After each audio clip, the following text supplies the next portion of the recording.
আসসালামু আলাইকুম, কি অবস্থা সবার? আশা করি সবাই অনেক বেশি ভালো আছো। তো তোমরা অনেকেই বুটেক্স অধিভুক্ত সরকারি যে টেক্সটাইল ইঞ্জিনিয়ারিং কলেজগুলো আছে সেখানে ভর্তি পরীক্ষা দিবা। তো শেষ মুহূর্তে এসে আসলে কি এখানে কিভাবে প্রস্তুতি নিবা এটা নিয়ে অনেকেই কনফিউশনে আছো। কারণ তোমাদের মাঝখানে অনেকগুলো পরীক্ষা হইলো, তো এটার জন্য আলাদা হয়তো প্রিপারেশন নেওয়া তোমরা সুযোগ পাও নাই। তো লাস্ট 10 থেকে 12 দিনের মধ্যে আমরা কিভাবে প্রস্তুতি নিয়ে এখানে একটা সিট নিশ্চিত করব সেই বিষয়ে কথা বলবো। যেহেতু তোমাদের পরীক্ষার তারিখ দিয়ে দিছে, তো পরীক্ষা সম্ভবত তোমাদের 25 এপ্রিল এবং 25 এপ্রিল আবার তোমার ন্যাশনালের ভর্তি পরীক্ষাও আছে। তো দুইটা পরীক্ষা একসাথে হয়ে গেছে, হয়তো তারিখটা চেঞ্জ হতেও পারে আবার নাও হতে পারে। না হলে তোমাকে ওইভাবেই তোমাকে সিরিয়াস হইতে হবে। যদি তুমি প্রিপারেশন ভালো থাকে তাহলে তুমি অবশ্যই এখানে পরীক্ষা দিবা। আর যদি মনে হয় যে চান্স হবে না তাহলে ন্যাশনাল অবশ্যই, যদি তোমার এখনো কোথাও চান্স না হয়ে থাকে এবং যদি প্রিপারেশন দুর্বল থাকে তো তুমি এটাতে দিয়ে গেলে পরীক্ষায় পারবা না, কারণ এখানকার প্রশ্নগুলো যথেষ্ট স্ট্যান্ডার্ড হয়ে থাকে। তো তুমি ব্যাকআপের জন্য ন্যাশনালে দিতে পারো। আর যদি ডেট চেঞ্জ হয় সেই ক্ষেত্রে তুমি দুইটাতে দিতে পারো, ঠিক আছে? আর একটাতে দিলে যদি প্রিপারেশন ভালো থাকে তাহলে তুমি এখানে দিও, কারণ এখানকার প্রশ্নগুলো তোমার ভার্সিটি এর তুলনায় যথাযথ এখানে স্ট্রং প্রশ্নগুলো দেয় দেয়, ঠিক আছে? তো চলো আমরা দেখি, প্রশ্ন প্যাটার্ন নিয়ে আলোচনা করব, মান বন্টন নিয়ে আলোচনা করবো, কিভাবে প্রস্তুতি নিবা এটা নিয়ে কথা বলবো, ঠিক আছে? তো চলো মান বন্টন নিয়ে অনেকে একটু কনফিউশন আছে, সেটা একটু ক্লিয়ার করে দিই। তো পরীক্ষার আমাদের যে টেক্সটাইল সরকারি কলেজের যে পরীক্ষাটা, সেখানে মান বন্টন হচ্ছে তোমাদের তিনটা সাবজেক্ট, গ্রুপ সাবজেক্ট হচ্ছে তিনটা, ফিজিক্স কেমিস্ট্রি ম্যাথ এবং বাকি হচ্ছে ইংরেজি। টোটাল 4টা সাবজেক্ট তোমাকে দাগাইতে হবে। এবং এই মান বর্ণনা তুমি যদি দেখো, তো ফিজিক্সের ক্ষেত্রে তোমাকে 30টা এমসিকিউ দেওয়া থাকবে এবং হচ্ছে রসায়নের ক্ষেত্রে 30টা এমসিকিউ দেওয়া থাকবে, গণিতের ক্ষেত্রে 30টা এমসিকিউ দেওয়া থাকবে এবং সর্বশেষ তোমার ইংরেজিতে 10টা এমসিকিউ দেওয়া থাকবে। মোট 100টা এমসিকিউ তুমি পাবা, মোট 100টা এমসিকিউ তুমি পাবা। কিন্তু এখানে 100টা এমসিকিউ কিন্তু 100 মার্ক না, তোমাকে প্রত্যেকটা প্রশ্নের মার্ক কিন্তু 2 করে। অর্থাৎ তোমাদের পরীক্ষা হবে হচ্ছে 200 মার্কের এমসিকিউতে, ঠিক আছে? 200 মার্কের এমসিকিউতে তোমাদের পরীক্ষা হবে। এরপরে তোমাদের নেগেটিভ মার্কিং কত বলতো? 0.50 করে। তোমাদের নর্মালি পরীক্ষা দিলে কোথায় ভার্সিটি উঠে 0.25 করে না, 0.25 করে, বাট এখানে কিন্তু 0.50 করে তোমার নেগেটিভ মার্কিং, ঠিক আছে? তো এই যে প্রশ্ন প্যাটার্নটা বোঝা কিন্তু অনেক বেশি ইম্পর্টেন্ট। তো ঠিক আছে, তো তোমরা অনেকেই আমাকে রিকোয়েস্ট করছিল ভাইয়া এটার জন্য একটা মডেল টেস্ট ব্যাচ নিয়ে আসে। তো আমরা এই যে এই প্যাটার্নটা দেখো, প্রত্যেকটা প্রশ্নের মার্ক 2 করে, নেগেটিভ মার্কিং 0.50 করে না। তো এই সেম প্যাটার্নে আমরা এখানে 10টা মডেল টেস্ট তোমাদের নিব, ঠিক আছে? যারা টেক্সটাইলে পরীক্ষা দিবা তাদের এই সেম প্যাটার্ন, এখানে মান বন্টন দেখছো না, 30টা প্রশ্ন, 30টা প্রশ্ন, 30টা 10টা, এই সেম মান বন্টনে এবং সেম মার্কে, 2 মার্কে 0.50 করে এই প্রশ্নগুলো আমরা আমাদের যে ওয়েবসাইটটা আছে এই ওয়েবসাইটে তোমাদের এক্সামগুলো নিব, ঠিক আছে? তো এই যে লাস্ট 10টা মডেল টেস্ট আমরা চেষ্টা করব এই প্রশ্ন প্যাটার্ন যেমন প্রশ্ন হয়ে থাকে গুরুত্বপূর্ণ প্রশ্নগুলো দিয়ে তোমাদের একটা রিভিশনের জন্য এখানে এক্সামগুলো নেওয়ার। যারা পরীক্ষা দিবা তারা চাইলে ভর্তি হয়ে যেতে পারো, ঠিক আছে? তো এবার আসলে আমরা বিষয় ভিত্তিক প্রিপারেশন নিয়ে কথা বলবো, যেখানে প্রশ্নগুলো কেমন হয়ে থাকে। তো প্রশ্ন আমি দেখলাম, তো এখানকার প্রশ্নগুলো যথেষ্ট স্ট্যান্ডার্ড হয়ে থাকে, যথেষ্ট স্ট্যান্ডার্ড প্রশ্ন তুমি এখানে পাবা, যথেষ্ট স্ট্যান্ডার্ড প্রশ্ন। তোমার প্রিপারেশন ভালো থাকলে তুমি এখানে খুব ভালোভাবে চান্স পেয়ে যাইতে পারবা। যদি তোমার অনেকে আছে না যে প্রিপারেশন ভালো না, ঝড়ে বক পাওয়ার মতো কিন্তু কেন হবে না, পর প্রিপারেশন ভালো ছিল, তুমি কোনো কারণে হয়তো চান্স পাও নাই, তাদের এখানে ভালো করা সহজ, ঠিক আছে? চলো বিষয় ভিত্তিক প্রিপারেশন আমরা দেখি। তো ফিজিক্সের ক্ষেত্রে কি করবা? তো ফিজিক্সের প্রশ্নগুলো আমরা দেখলাম, তো ফিজিক্সের ক্ষেত্রে কিন্তু গাণিতিক অংশগুলো প্রশ্নগুলো অনেক বেশি গুরুত্বপূর্ণ, ঠিক আছে? তো ম্যাথ পার্টটা, গাণিতিক অংশগুলো যথেষ্ট কনসেপচুয়াল স্ট্যান্ডার্ড প্রশ্ন এখানে দিয়ে থাকে। তো গাণিতিক অংশ এবং থিওরি পার্ট তুমি পাবা, গাণিতিক এবং থিওরি পার্ট তুমি পাবা। তো থিওরি পার্টে মেইনলি তোমার কিছু ইম্পর্টেন্ট থিওরি, কনসেপচুয়াল থিওরি দেওয়া থাকে বা সূত্র দিয়ে কিছু সম্পর্ক রিলেটেড প্রশ্ন দেওয়া থাকে, এটা দ্বিগুণ বা এটা কত পার্সেন্ট কমবে, তো এই ধরনের প্রশ্নগুলো তোমার এখানে দিয়ে থাকে। তো ম্যাথ পার্টটা তুমি যদি ভালো করতে চাও এবং থিওরি পার্টটাও আসলে ফর্মুলার উপর ডিপেন্ড করছে, ঠিক আছে? এখানে যে ফর্মুলাগুলো আছে, অধ্যায় ভিত্তিক যে ফর্মুলাগুলো আছে, এই ফর্মুলাগুলো খুব ভালো মতো তোমাকে জানতে হবে এবং ফর্মুলার যে অ্যাপ্লিকেশন, ফর্মুলার যে তোমার অ্যাপ্লিকেশন, এই অ্যাপ্লিকেশনগুলো তোমাকে মাস্ট জানতে হবে, ঠিক আছে? তো তুমি যদি ফিজিক্সের ক্ষেত্রে সবগুলো সূত্র ভালো মতো জানো এবং সবগুলো সূত্র কোথায় কিভাবে অ্যাপ্লাই করতে হয় এইটা যদি তোমার জানা থাকে তাহলে তুমি এখানে ভালো করবা। আর এখানে ক্যালকুলেশনগুলো একটু সমস্যা করবে, আর এখানে সময়টা তোমার বেশি দেওয়া থাকবে, ঠিক আছে? তুমি এখানে 1 ঘন্টা প্রায় 20 মিনিট পাবা, ঠিক আছে? 1 ঘন্টা 20 মিনিটের মতো সময় পাবা।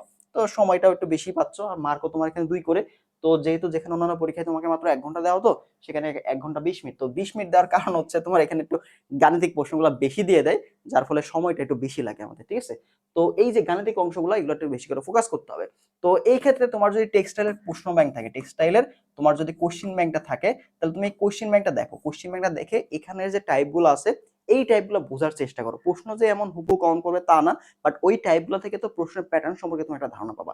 তো যে তোমাদের টেক্সটাইলের কোশ্চিন ব্যাংকটা যদি থাকে, তুমি এটা কালেক্ট করে সেখান থেকে প্রশ্নগুলো দেখো। যদি না পাও সেক্ষেত্রে তুমি একটু অনলাইনে সার্চ দিতে পারো, ঠিক আছে? অনলাইনে দেখো, প্রশ্নগুলো কিন্তু পাবা। গত বছরের প্রশ্ন দেওয়া আছে বা তার আগের বছর বেশ কিছু প্রশ্ন আমি দেখলাম গুগলে দেওয়া আছে, ঠিক আছে? তো তুমি চাইলে সেখান থেকে কালেক্ট করতে পারো। ওকে, আচ্ছা, আর যদি তুমি মডেল টেস্টে ভর্তি হও তাহলে আমি এই প্রশ্নগুলো কারেক্ট করে তোমাদের দিয়ে দিব এখানে, ওকে?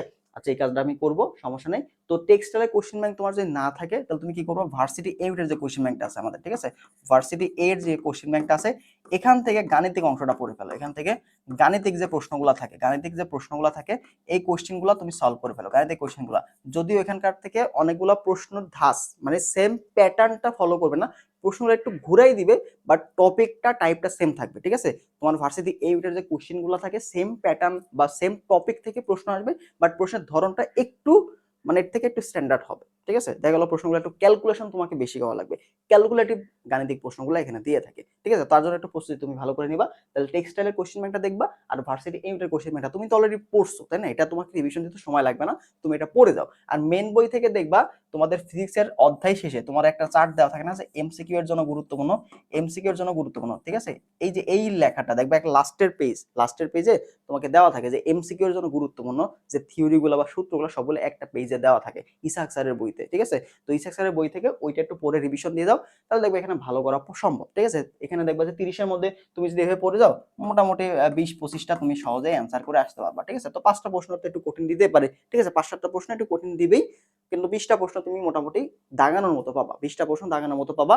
বাকি 10টা প্রশ্নের মধ্যে কিছু হার্ড থাকবে, কিছু মিক্স প্রশ্ন থাকবে, ঠিক আছে? তো এটা নিয়ে তো প্যারা খাওয়ার দরকার। তো ফিজিক্স প্রিপারেশনটা তুমি এভাবে নিয়ে নাও, ফর্মুলার উপর বেশি করে ডিপেন্ড দাও এবং ফর্মুলার অ্যাপ্লিকেশনটা, থিওরি প্রশ্নগুলো একটু ভালো করে দেখে যাও, কনসেপচুয়াল থিওরি প্রশ্নগুলো যেগুলো বিগত সালের প্রশ্ন ব্যাংক ওইটা অ্যানালাইসিস করে ওইটা পড়ো, আর ভার্সিটি এইটের কোশ্চেন ব্যাংকটা সলভ করে যাও, ইনশাআল্লাহ কভার হয়ে যাবে, ওকে?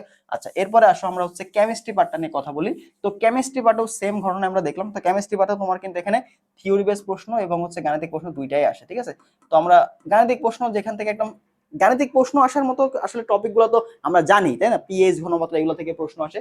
তো কেমিস্ট্রির ক্ষেত্রে তোমার গাণিতিক প্রশ্নগুলো আসে, এবং থিওরি প্রশ্নগুলো আসে। তো থিওরি প্রশ্নগুলো বেশি আসে এবং থিওরি তোমার এক্সাম্পল টাইপের প্রশ্নগুলো আছে, উদাহরণ টাইপের প্রশ্নগুলো বেশি আসে, ঠিক আছে? এটার উদাহরণ কি, এটার উদাহরণ কি, তো এই ধরনের কি হবে, তো এই ধরনের উদাহরণ টাইপের প্রশ্নগুলো তোমার এখানে বেশি দিয়ে থাকে, ঠিক আছে? তাহলে তোমরা কি করবা, এখানে থিওরি প্রশ্নটা ভালো করে পড়বা এবং হচ্ছে গাণিতিক প্রশ্নগুলো পড়বা। ম্যাথের ক্ষেত্রে কি করবা, ম্যাথ পার্টের ক্ষেত্রে তুমি এখানে দেখো পিএইচ এর যে প্রশ্নগুলো আছে, পিএইচ এর এরপর আমাদের যে হচ্ছে বাফার দ্রবণের পিএইচ, ঠিক আছে? বাফার দ্রবণের পিএইচ আছে না, বাফার দ্রবণের পিএইচ এটা তুমি দেখবা। এরপরে এখানে ঘনমাত্রা রেটের প্রশ্নগুলো, ঘনমাত্রা বিশেষ করে পিপিএম এককে, ঠিক আছে? ঘনমাত্রা বিশেষ করে পিপিএম এককটা ভালো করে দেখবা এবং ঘনমাত্রা থেকে কত গ্রাম ভর লাগবে, ঠিক আছে? এই ধরনের প্রশ্নগুলো তোমার দেখবা, বা কত লিটার আয়তনের মধ্যে দ্রব্যটা দ্রবীভূত করতে হবে, এই ধরনের প্রশ্নগুলো দেখবা। এরপর দেখো আমাদের কেএসপি, ঠিক আছে? কেএসপি নির্ণয়ের যে প্রশ্নগুলো থাকে গাণিতিক প্রশ্ন সেগুলো তুমি দেখবা। এরপরে এদিকে তোমার হচ্ছে কেপিকেসির মধ্যে যে সম্পর্ক, কেপিকেসির মধ্যে যে সম্পর্ক, এই ধরনের প্রশ্নগুলো তুমি দেখবা। তো এইগুলোর থেকে মোটামুটি গাণিতিক প্রশ্নগুলো দিয়ে থাকে, ঠিক আছে? এছাড়া আমাদের গ্যাসের যে সূত্রগুলো পিভিটি, এগুলো চেঞ্জ হলে আয়তন, তাপমাত্রা কিভাবে চেঞ্জ হবে, বয়লের সূত্র, চার্লসের সূত্র, গ্যাসের সূত্র, আদর্শ গ্যাসের সূত্র, তো এই ধরনের প্রশ্ন দিয়ে তোমাদের মিক্স আপ দেখবা যে গাণিতিক কিছু প্রশ্ন আসে এবং থিওরি প্রশ্নগুলো এখান থেকে দিয়ে দেয়, একটা দ্বিগুণ করলাম তাহলে একটা কয় গুণ হলো, ঠিক আছে? বা একটা বাড়াইলাম একটা কত গুণ হলো। তো এই ধরনের থিওরি প্রশ্নগুলো তুমি এখানে পাবা, আর পাশাপাশি গাণিতিক প্রশ্নগুলো তুমি এখান থেকে দেখে নিবা। কারণ এখানে দেখো সময়টা বেশি দিচ্ছে, মার্ক বেশি দিচ্ছে, তার মানে প্রশ্ন সহজ দিবে তা না, একটু প্রশ্ন তোমাকে যেন 2 মিনিট 2টা মার্ক 2 মার্ক যেন তুমি এখান থেকে নিতে পারো, বা তোমাকে যেন উসুল করায় না এরকম প্রশ্ন কিন্তু এখানে দিবে, ঠিক আছে? তো অবশ্যই কনসেপ্টটা ভালো করে রিভিশন দিও, কনসেপ্টটা মেন, প্রশ্ন মুখস্থ করে কি এখানে ভালো করতে পারবো না, তোমার কনসেপ্টটা ভালো মতো ক্লিয়ার থাকা জরুরি, ঠিক আছে? তো তুমি কি করো, টাইপ ওয়াইজ কনসেপ্টগুলো রিভিশন দিয়ে দাও, এটা তুমি ভালো করবা, ঠিক আছে? তাহলে এটা কি করবা, এটা থেকে তুমি টেক্সটাইলের কোশ্চেনগুলো দেখে যাও, আর এই ধরনের প্রশ্নগুলো দেখবে ভার্সিটি এ কোশ্চেন ব্যাংকটা দেওয়াই থাকে, ঠিক আছে? ভার্সিটি এ কোশ্চেন ব্যাংকটা তোমার দেওয়া থাকে। তো ওই কোশ্চেনগুলো তুমি দেখে যাও, ম্যাথ গাণিতিক অংশটা তোমার যদি প্রশ্ন ব্যাংক না থাকে টেক্সটাইলের, তাহলে তুমি এই পার্টটা ভার্সিটি এটা কোশ্চেন ব্যাংকটা দেখে যাও। আর সবচেয়ে ভালো হয় তুমি যদি এটার পাশাপাশি কেমিস্ট্রির ক্ষেত্রে অনুশীলনের প্রশ্নগুলো দেখে যাইতে পারো, ঠিক আছে? অনুশীলনের প্রশ্নগুলো এটাও যদি দেখে যাইতে পারো তাহলে তো আরো ভালো হয়, কারণ রিভিশন তোমাকে দিতে হবে, কনসেপ্টগুলো রিভিশন দিতে হবে, ঠিক আছে? তো কনসেপ্টগুলো বারবার রিভিশন দিলে মার্কটা তুমি এখানে বেশি তুলতে পারবা। তো তোমার হচ্ছে ফিজিক্স এবং ম্যাথের ক্ষেত্রে কেমিস্ট্রিতে তোমার অ্যান্সার করাটা সহজ হবে, কারণ এখানে সময়টা তোমার কম লাগবে, ঠিক আছে? সময়টা কম লাগবে কেন, কারণ এখানে থিওরি কিছু প্রশ্ন থাকবে, ঠিক আছে? তো কেমিস্ট্রি একটু ভালো করার চেষ্টা করো, যারা ফিজিক্সে দুর্বলতা আছো তারা কেমিস্ট্রিটা ভালো করে ফোকাস করে কেমিস্ট্রি পার্টটা ভালো করতে পারো, ঠিক আছে? তো এইভাবে তুমি কেমিস্ট্রি মানটা রিভিশন দাও, অর্থাৎ কি বললাম, কেমিস্ট্রিটা তুমি টাইপ ওয়াইজ রিভিশন দাও, কনসেপ্টটা রিভিশন দাও, ঠিক আছে? এটা কেন হইলো, ঠিক আছে? এই ধরনের প্রশ্নগুলো, কোনটা বেশি ক্ষারীয় কোনটা অম্লীয় কেন হবে, ফাজানের নীতি কেন হবে, ঠিক আছে? এই ধরনের যে প্রশ্নগুলো মানে কনসেপ্ট যেগুলো আছে, ওই কোর কনসেপ্টগুলো তুমি রিভিশন দিয়ে দাও, ঠিক আছে? তাইলে ইনশাল্লাহ হয়ে যাবে। আচ্ছা, এরপর আসে আমাদের ম্যাথের ক্ষেত্রে আসি। তো ম্যাথের পার্টটা আমরা দেখলাম, ম্যাথের তোমার হচ্ছে শর্টের বাইরে থেকে কিন্তু প্রশ্ন আসে, ঠিক আছে? সিলেবাসের বাইরে তুমি প্রশ্ন পাবা। ম্যাথের ক্ষেত্রে তুমি শর্ট সিলেবাসের বাইরেও কিন্তু প্রশ্ন পাবো। তো অবশ্যই ম্যাথের ক্ষেত্রে শর্টের বাইরেও তোমাকে পড়তে হবে যদি ম্যাথে তুমি ভালো করতে চাও, বিশেষ করে ফাংশন, দ্বিপদী বিস্তৃতি, এই অধ্যায় দুইটা থেকে কিন্তু প্রশ্ন মাস্ট আসবে, ঠিক আছে, মাস্ট আসবে। আচ্ছা ম্যাথের ক্ষেত্রে কি হবে, ম্যাথের ক্ষেত্রে ভাই তুমি যদি ভালো করতে চাও তাহলে প্রথম যে বিষয়টা সেটা হচ্ছে ম্যাথের যে ফর্মুলাগুলো তুমি এটা ভালো করে রিভিশন দিয়ে দাও, ঠিক আছে, ম্যাথের ফর্মুলাগুলো এটা রিভাইজ দিয়ে দাও।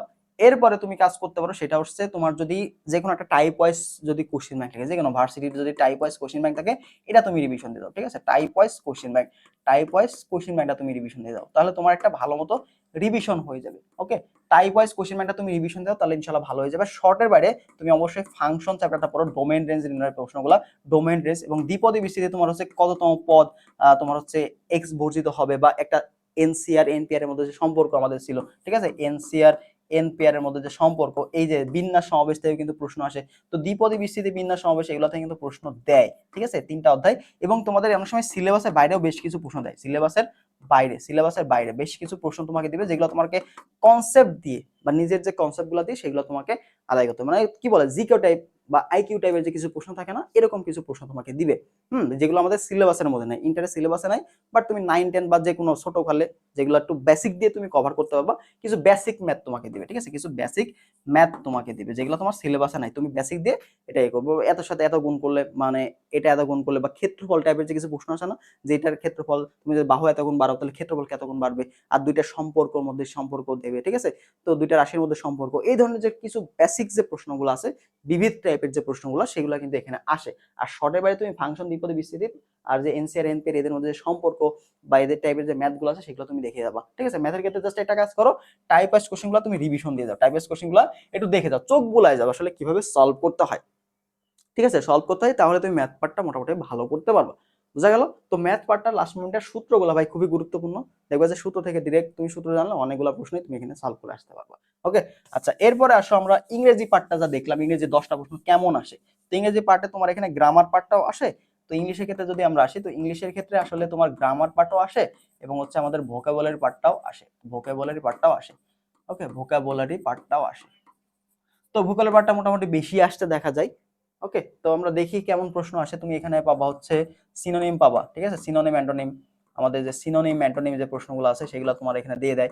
তারপর তোমার এখানে হচ্ছে ইডিয়মস থেকে প্রশ্ন আসে, ঠিক আছে, ফ্রেজ এন্ড ইডিয়মস থেকে প্রশ্ন আসে।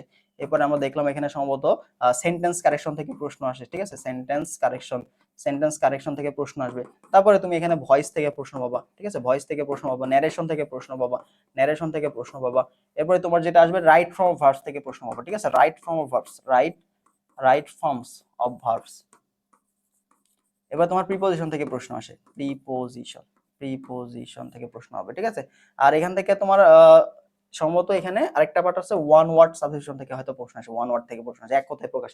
তো এই কয়টা টপিক তুমি পড়ে যাইতে পারো। আর যেহেতু লাস্ট মোমেন্টে এসে ইংলিশে মাত্র 10 মার্ক, তো এই 10 মার্কের মধ্যে তোমার যদি মেমোরাইজিং পার্টে সমস্যা থাকে, তো তুমি গ্রামার পার্টগুলো পড়ে যাও, ঠিক আছে, তোমার বইয়ে যে গ্রামার পার্টগুলো আছে সেখান থেকে পড়ে গেলেও তুমি মোটামুটি 5টার মতো অ্যান্সার করে আসতে পারবে, ঠিক আছে, এটা নিয়ে তো প্যারা খাওয়ার দরকার নেই। তো ইংলিশ পার্টটা তুমি কোশ্চেনগুলো সলভ করে যাও, বিগত বছরের কোশ্চেনগুলো টাইপগুলো দেখো, ওই টাইপগুলাই তুমি অ্যানালাইসিস করো, ওখান থেকে পড়লেই তোমার কভার হয়ে যাবে ইনশাআল্লাহ, ঠিক আছে। তো ইংলিশ নিয়ে তো প্যারা খাওয়ার দরকার নেই। যারা পড়ছো এতদিন অ্যাডমিশনের ক্ষেত্রে তোমাদের জন্য ভালো হবে, যারা পড়ো নাই তুমি গ্রামার পার্টটা একটু রিভিশন দিয়ে যাও। আর পারলে সিনোনিম ইডিয়মস পার্টটা, সেন্টেন্স কারেকশন কিভাবে হয়, ভয়েস ন্যারেশন রুলস গুলো তো খুবই সহজ থাকে, রাইট ফর্ম ভার্বস গুলো কিছু প্র্যাকটিস করে যাও, মোটামুটি প্রিপোজিশন ক্ষেত্রে একটু বুঝে যাও, তাহলে আশা করা যায় কিছু মার্ক তো তুমি এখানে ক্যারি করতে পারবা, ঠিক আছে। আচ্ছা, তো আবারও বলছি, যারা এই প্যাটার্নে এক্সাম দিতে চাও, যারা এই প্রশ্ন প্যাটার্নে এক্সাম গুলো দিতে চাও, সেম মার্কে 200 মার্কের এক্সাম দিবা, যেখানে নেগেটিভ মার্কিং 0.50 করে থাকবে, যারা দিতে চাও তারা একটু কষ্ট করে মাত্র 99 টাকা দিয়ে 10টা মডেল টেস্ট দিতে আমাদের হোয়াটসঅ্যাপে যোগাযোগ করো, ঠিক আছে। তাহলে তোমাদের ডিটেলসটা জানাই দিব। আর লাস্ট মোমেন্টে পরীক্ষা দেওয়ার গুরুত্ব অবশ্যই তোমরা বুঝো, যারা অনেকগুলো পরীক্ষা দিলা, হ্যাঁ, যারা এখানে এক্সাম গুলো দিতে রেগুলার, তারা অবশ্যই ভালো করতেছো। আর যারা রেগুলার এক্সাম দাও নাই, নিজের যে ভুলগুলো হচ্ছে সেগুলো ঠিক করো নাই, তারা আলটিমেটলি এখানে ভালো করো নাই বিগত পরীক্ষাগুলোতে। তো তোমাকে অবশ্যই যে কোনো একটা পরীক্ষার আগে মডেল টেস্ট দেওয়াটা অনেক বেশি জরুরি। তো তার জন্য আসলে আয়োজনটা করা তোমাদের রিকোয়েস্টেই। ওকে, তো যারা ভর্তি হওয়ার কথা বলতেছিলা তারা চাইলে হোয়াটসঅ্যাপে যোগাযোগ করে ভর্তি হয়ে যেতে পারো। আমরা শুরু করে দিব আগামী 2 দিনের মধ্যে, আমরা 2-1 দিনের মধ্যে মডেল টেস্টটা শুরু করে দেবো, ঠিক আছে, রুটিনটা পাবলিশ করে তোমাদের এক্সামটা শুরু করে দেবো। তো ভালো থাকো সবাই। আর কিছু জানা থাকলে সেটা কমেন্ট করো, আমরা এটা ধারাবাহিক তোমাদের কিছু কোশ্চেন ব্যাংক সলভ ক্লাস আমরা এখানে অ্যাড করার চেষ্টা করবো ইনশাআল্লাহ, যদি সুস্থ থাকি। তো তারপরে আশা করা যায় একটা সাপোর্ট আমরা দিতে পারবো এখানকার, ঠিক আছে। তো ভালো থাকো সবাই, আল্লাহ হাফিজ।